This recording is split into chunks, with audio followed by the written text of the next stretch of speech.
আসসালামু আলাইকুম। আমি যখন প্রতি রাতে সূরা আল ওয়াকিয়া তেলাওয়াত শুরু করলাম, শুরুতে ভাবতাম এটা বুঝি সম্পদের জন্য। মনে হতো হঠাৎ করে অনেক টাকা আসবে, রাতারাতি সফলতা মিলবে, জীবনে কোনো বড় পরিবর্তন ঘটে যাবে। কিন্তু এরপর যা হলো তা আমাকে নীরব করে দিয়েছে।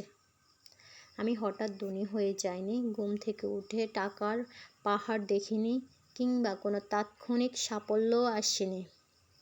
বরং এর চেয়েও অনেক বেশি মূল্যবান কিছু ঘটেছে। আমি টাকা নিয়ে দুশ্চিন্তা করা বন্ধ করে দিয়েছি।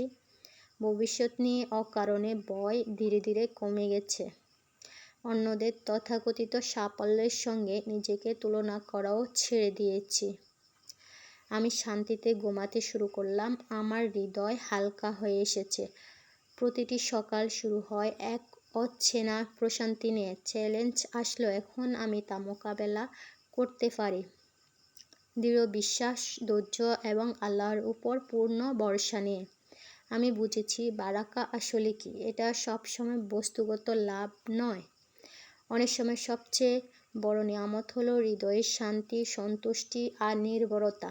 তাই আজ রাত থেকে সূরা ওয়াকিয়া তেলাওয়াত করবে তোমার হৃদয়ের শান্তির জন্য।